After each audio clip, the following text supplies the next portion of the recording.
Thinking of the best way to actually address this topic.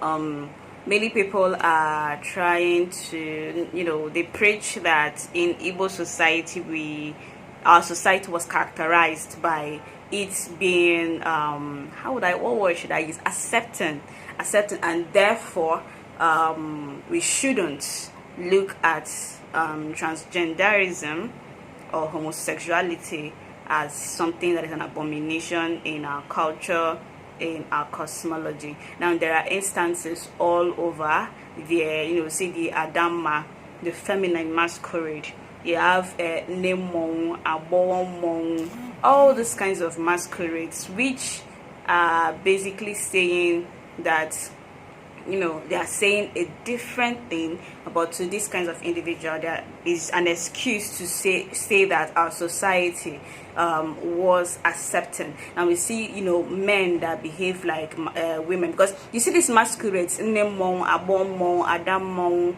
all those masks, even Adamma, the popular one that most of us know. We also look at it as how our society were accepting this whole binary, non-fluid, men behaving feminine, and other cultural practices like male daughters and female husbands. So all these cultural practices of Igbo is something that they look into, and they'll say that African society, Igbo society in particular, was not just accepting, but not just accepting, but basically practiced it. But what's happening here is that our ancestors saw these practices in a different light, but it is being explained by this woke culture in a different circumstances. Nemang, Abawamong, and Adam are all men, and when they are not inside that masquerade, they are still men.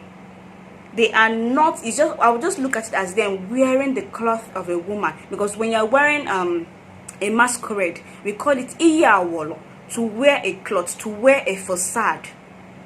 Now you wearing that facade is not you. It is not necessarily you. In my year at Center for Memories, we did this artist Chukuma did an exhibition on Igbo masquerades. So he said that Igbo masquerades have like a family system. We have Nnamong, we have Abawamong, Nemong, Ichiemong, and Adamma, and this other Ugo, and all this aspect, all these little masquerades now showed each of their categories, each of what they do. Like Akune Chenyi always appears when they are having this burial. They always go to these burials, and they call them a friend in need and a friend in need. Now each of these masquerades have why they come out to in an arena, and not just coming out in an arena, but they have what they symbolize. Now these masquerades, Nemong, Abawamong, or Adamma, they are wearing this feminine essence in order to show that our society is a polarized society. Our society is made up of two individuals, the man and the woman. This is the essence, while these masquerades wear this feminine, they have this feminine outlook, and once they are dancing and once they are performing, they are doing it in a feminine way, which it will even be difficult for onlookers to ascertain that the individual inside that masquerade is a man. But because in our societies women don't wear masquerade, it's obvious that it is a man that is inside that masquerade. But what it is representing is showing that our society is polarized. It shows balance, it shows harmony, and it's represented in the masquerade institution. It is not because that women cannot participate or wear masquerade, except women that have gotten to a certain age that can basically, participate in some of the masquerade rituals, not wear them. Then those women have gotten to that age, maybe after their menopause. We call them nemo,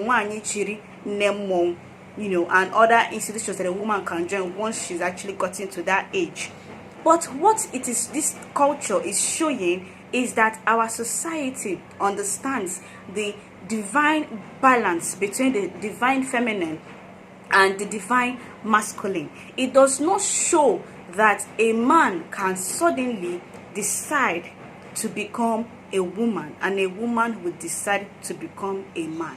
Now, when we're talking about male daughters or female husbands, now what these two cultural practices have in common is that it's because of procreation. Male daughters, a woman can decide to stay back in her father's house to become a man or a male daughter because her father didn't give birth to an onochie, a male son that is going to continue his line.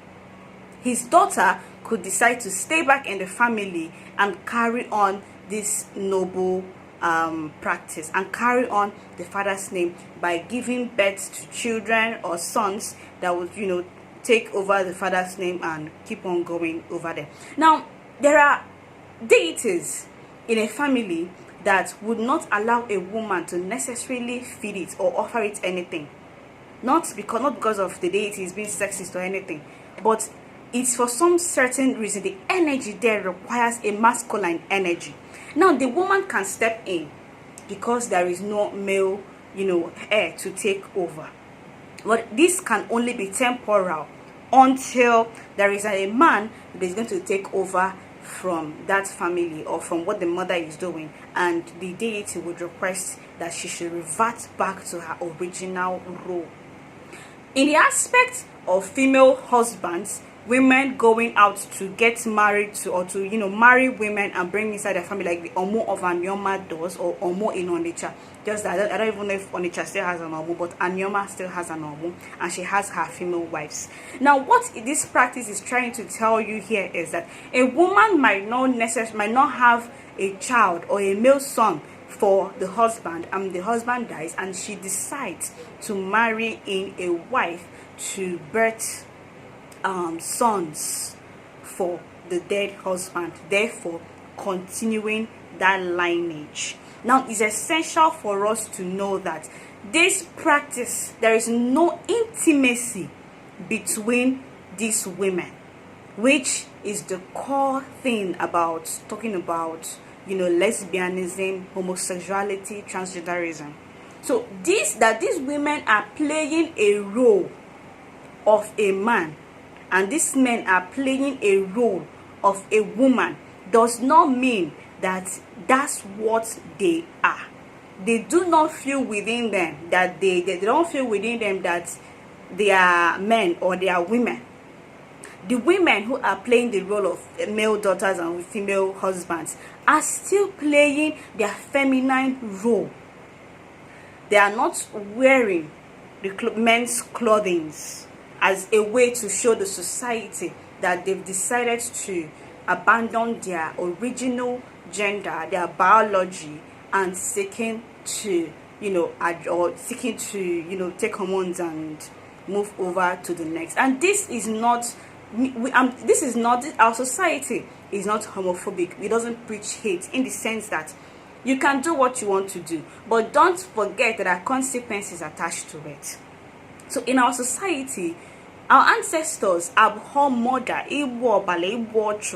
more than any other crime you wish to commit. So even if you're homosexual, our society and spirituality does not permit us to murder or kill you because of your sexual orientation. But what happens here is that if you want to be in an alignment with these Igbo cosmic forces, there is need for you to perform the rites of Ekwaro once you've engaged in any of these activities. Now, this is not the first time I'm hearing, seeing people talking about transgenderism, homosexuality being an African or Igbo culture. It is not. What these kinds of people are looking at is this whole husband female husband or male daughters. They're looking at it and transcribing it as, lesbianism or homosexuality being an African thing. Now I'm going to pop up a video about a man that enjoys wearing female clothes. He was accepted in our society, and he went to places to perform. Yes, our people can actually do. Okay, you have to understand that the masquerade that man and other feminine masquerades are wearing, they are embodying a feminine essence. So it's reasonable that our ancestors will see this kind of man and wouldn't necessarily see it as much of a big deal, because to them he's just he's just joking. And who does not want to have a good laugh? Everybody wants to have a good laugh. So when they are seeing all those things, they're just taking it as part of him. He's a performer.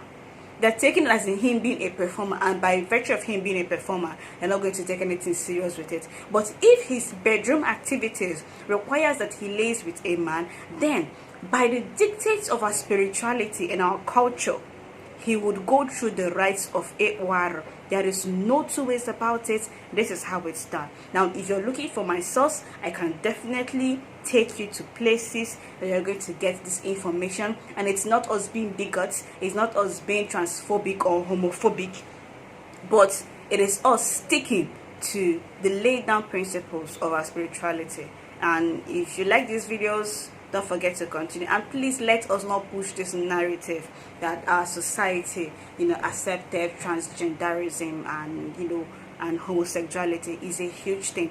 Our society on its own lacks a lot of social amenities. We are lacking. If you're sick in this country, the only sickness I think that our medical system can actually solve is just malaria and typhoid. If you have any strong illness, you're going to die. Like, we are Nigerians, we should not just look at it and say, hey, the society is evolving. But I also believe that we should respect everybody's right to live the way they want to do. It is not your business, so don't make it your business. But why I'm making it my business here is that there is this narrative that people are trying to push out there, and it's a wrong narrative. We look at these Ezemo, Akajiofo, and Dibias in our villages, and elders in our villages as the custodians of our norms, our laws, and our culture. People will tell you, if what you did not see in your mother or your parents, if we see you behaving that way, or if we see it in your body, then it becomes an abomination. Now, in this context, I hope we all understand where I'm coming from. So you can live your life, but don't push these narratives. But we have to respect everybody's individual rights to be whatever they want to be, but let's not push it so that the next generation will not have the wrong ideas. And until next time, like I said,